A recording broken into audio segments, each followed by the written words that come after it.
もっともっと上手くして中毒性を高め、市場を独占して。And now you know the origins of McDonald's.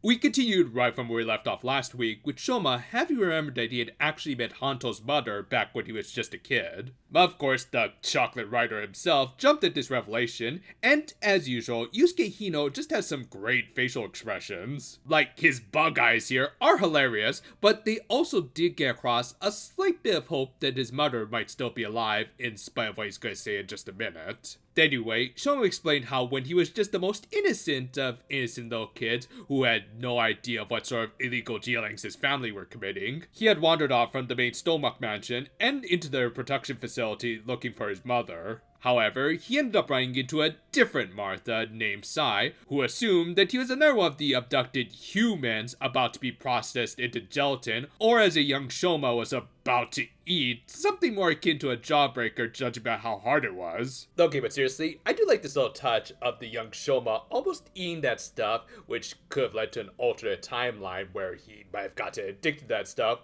never became a writer, and actually worked for his family because, well, he's still half granute and all. Anyway, Sai took Shoma to the other victims to find his mother, who were all hooked up to neck IVs that were likely injecting them with all sorts of sedatives. Yeah, believe it or not, that's not going to be the most disturbing thing in this episode.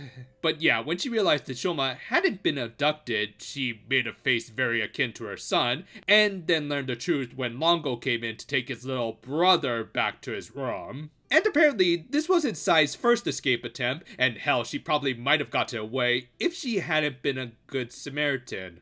Oops. Because of this, they decide to just screw the sedatives and just process her while she is still very much conscious. And as Longo suggested, this is actually during the pre-human pressing days, so they needed to process full-size, hydrated humans, thus they had to go about things a little different than they would with Shoma's mother. Oh, come on, lady. It's just a little water and you can easily just climb out of it. Oh. You know, I would say I want to go take a cold shower right about now, but now I think I'm kind of too afraid to take a bath for the next few weeks. Yeah, very understandably, Shoma hadn't really forgotten about this moment as much as he had suppressed it due to trauma. What's worse is that he was able to connect Sai to Hanto because that was the last thing she cried about before being processed. This led to, honestly, a better reaction out of Hanto than I would have expected. Like, sure, he did end up temporarily breaking ties with Shoma again after they just kind of kissed and made up, and even though he did acknowledge that Longo was the main perpetrator, it was still awkward being around the guy who kind of led his mom to her doom. Plus, as I said, Hino's actor here was just amazing, as not only does that look like a legit tear to me, but his groggy movements here were just spot on for someone who just learned of the truly awful fate of a loved one. That said, again, I'm not big on these two already breaking up after just the last episode. Like, I'm not saying that this sort of plotline shouldn't happen, quite the opposite in fact.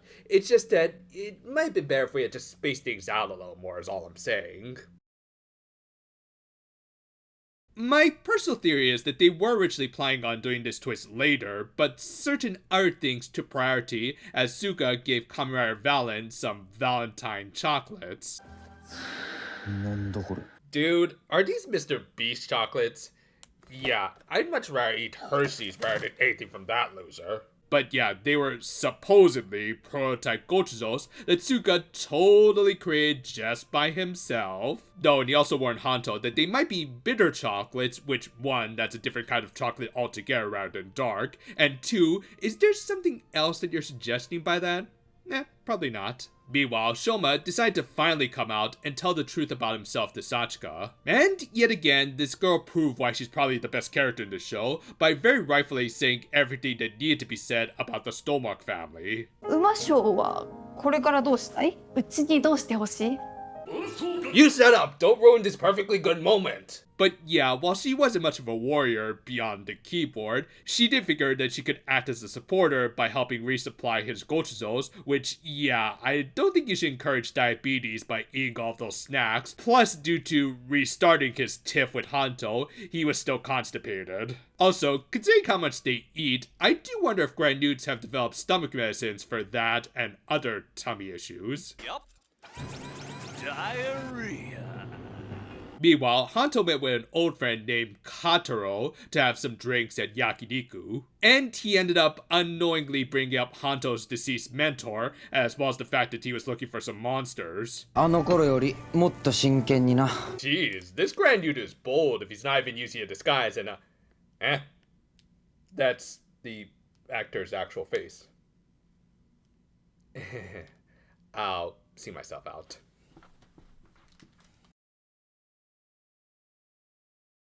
But yeah, later, the Grand Newt, with a very convincing disguise, seemed to bribe Kataro into helping him deal with Hanto. The next day, Shoma decided to confirm whether or not Bitter Gavv was another one of his evil family members, which, to be fair, I wouldn't be surprised if that were the case with their extended family at this point. Thus, he decided to consult with his grunkle, and I guess he ran into Lakia in the process, otherwise I don't know why he would try to take him with him, especially when the old geezer ended up babbling that he was the creator of the Dark Treats, which kind of triggered the guy who lost his little brother to it. Yeah, the whole setup for this scene did feel a little forced, but it at least was broken up by more of Shoma's stomach cramps, and did end up leading to a really good lore dump from Dente. He explained how the Stomach family used to be a completely normal confection company. However, Dente's brother Zob, aka Shoma's grandfather, decided to change things up one day.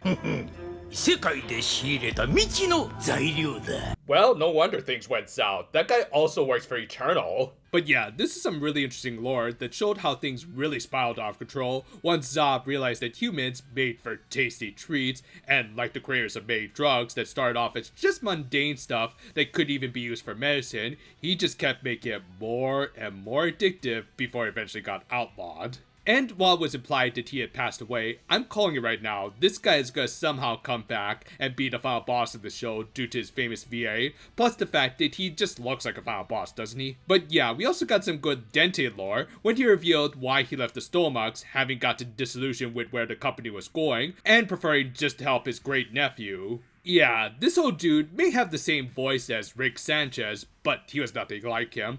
Well, other than maybe being a little irresponsible, as he did end up letting Nival replace him. Elsewhere, Hanto got a call from Kataro, who gave an Academy Award-winning performance of a guy who found a monster at the bay. It's sad that's not even really a joke, but more a statement of fact at this point. Bitter Gavv also returned right where he was hanging out at, but he decided to prioritize his friend, and it was implied that he had Sachika contact Shoma for him. Well, okay, I kind of like this, as it shows that he at least still trusted Shoma, it's just that all of the Martha stuff is kind of making things awkward between the two. But yeah, as a result, the Grand Newt riders ended up having a bit of a three-way. No, and they were also confused as to how Bitter Gavv came back, even though I thought he survived that last battle, but I guess he didn't. But yeah, this is actually another clone, as someone had seemingly created a whole army of them, and while they didn't maintain all of the memories of the previous copy, as the fight this week showed, they at least seemed to maintain the fighting experience, and of course Gochuzos. But yeah, since this was coming at the very end of the episode, we got a really short, but still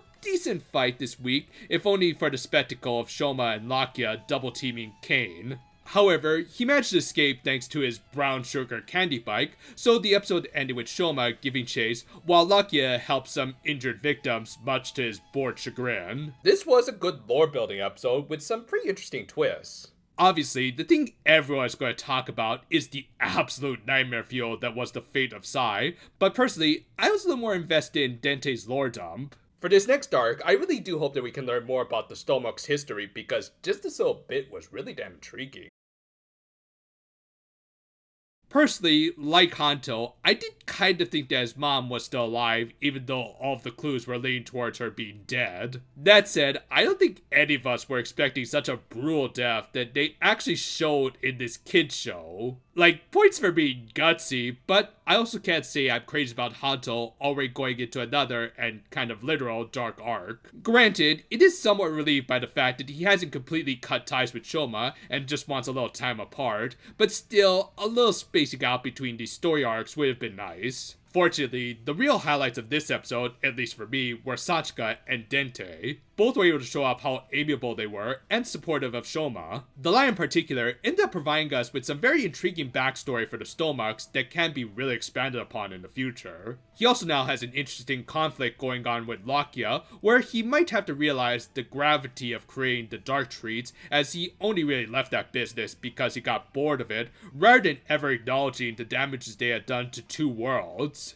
And of course, the Beer Gavv twist was just terrifying, but also exciting, as they can potentially become a very dangerous enemy with 9 infinite lives that can also carry over battle experiences of the last one. And overall, this is another solid episode with a lot of interesting revelations. Hopefully, they won't overdo it with Hanto's umpteenth downer arc, but I guess that's just kind of what happens when you eat some bad chocolates. Thank you for watching, and if you want to pretend like there's no hard feelings between us, you could just do us a favor and watch some other videos on this channel. We've got videos coming out almost every day, which, yeah, kind of makes me want this season to just end already, but whatever, at least we're making some good ad revenue out of it. Look forward to whatever comes next, and until then though, farewell for now my friends, and if you'll excuse me, I think I'm just gonna go buy some deodorant for all of the baths I won't be able to take for the next few weeks.